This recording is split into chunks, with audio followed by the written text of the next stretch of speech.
Okay, and again I'm going to shift that forward slightly and see what we've got here.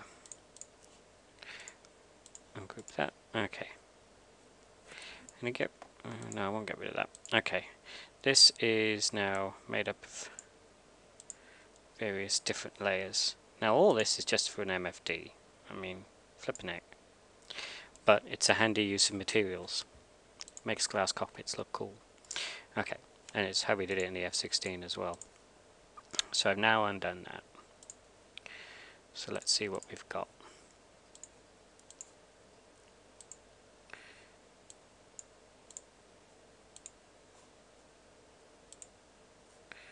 On it.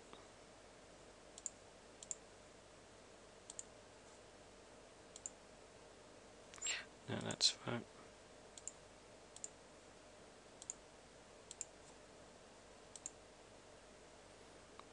Okay, now I'm going to expand these out a bit, just so we can get a clear look on what we've got.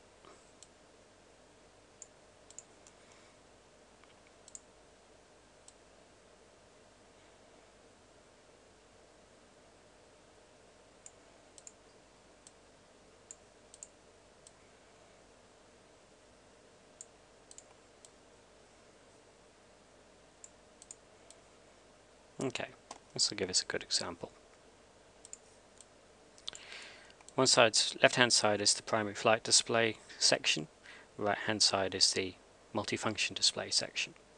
These first two items here are the reflective glass you see on the front of the instrument panel. The next section behind is a virtual cockpit texture. Now,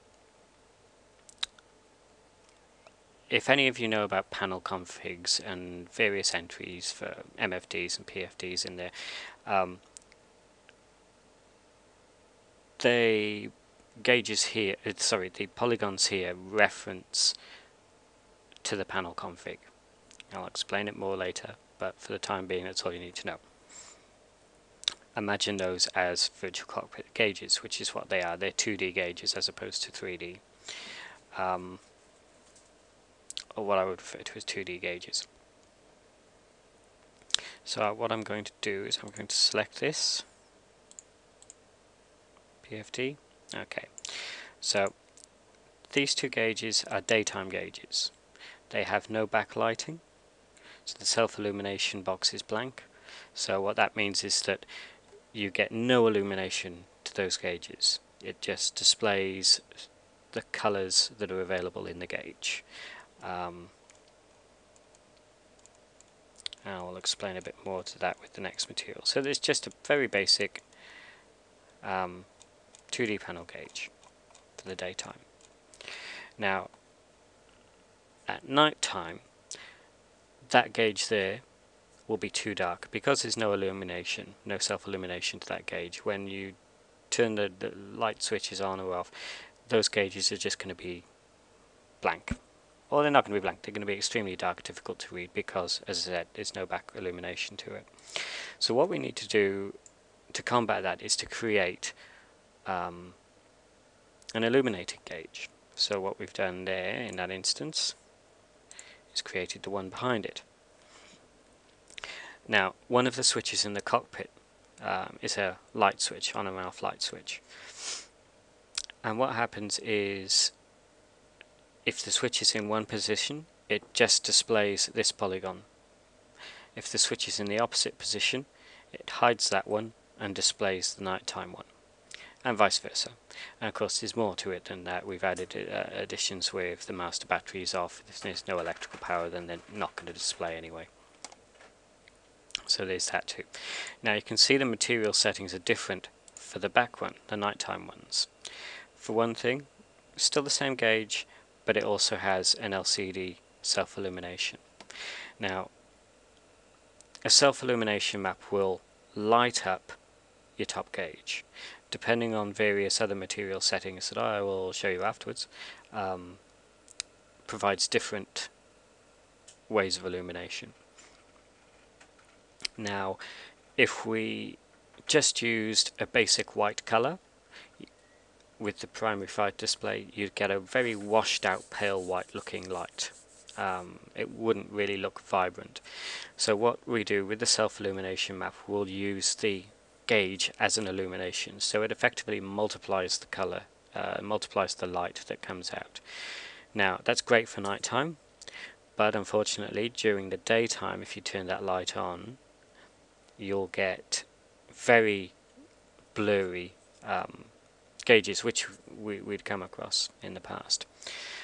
So to combat that, what we've done is we've made the gauge transparent. It's if I scroll down here, I'll be able to see exactly how much we've made it transparent. Okay, it's 75% is the opacity. So it's got a 25% ability to slur. It is 11:15 at night, and I am tired. Hence my not being able to talk good. Ask my wife; she'll tell you it's like that all the time. But essentially, there is a transparency there.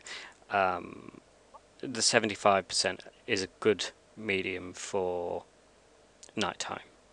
You don't want it too bright that it's almost blinding, but on the other hand, too small, you're not going to, it's not going to be particularly good. Now,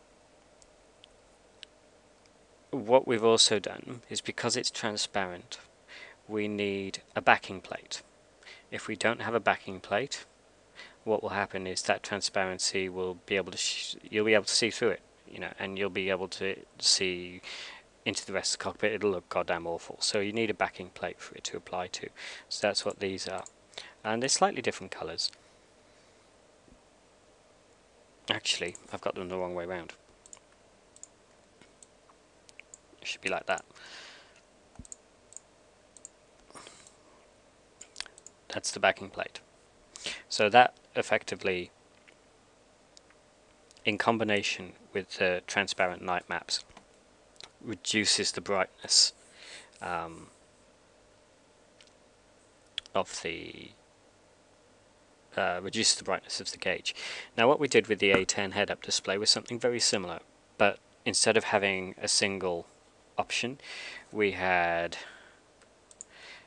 say for example another 6, 7, 8, 9, 10 of the same polygons, but every single one had slightly less value of transparency, opacity. So by the end you couldn't see anything. By the beginning you had full intensity. So that allowed us to basically dynamically adjust the head-up display.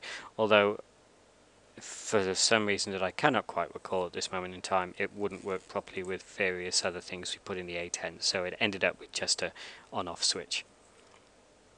Oh yes, I remember the new materials we used. We had, and I'm going off on a tangent here, with the A10 we had requests to have more vibrant colours. I can't remember the name of the gentleman. If you are watching, hello, we do take notice. We had an issue where the head-up display wasn't vibrant enough for various customers, and I could see it. I mean, from our point of view, from a graphics point of view, it was the brightest shade of green possible. However, that didn't reinterpret itself very well in the simulation. It was quite dull and dark. So what we did was we found a new way of illuminating the gauge, which made a much more vibrant, slightly transparent, much more realistic view in our opinion. But the downside was it didn't handle, it wasn't compatible with progressive transparency. So we couldn't have a switch that a knob that we turned to increase or decrease the transparency of the gauge.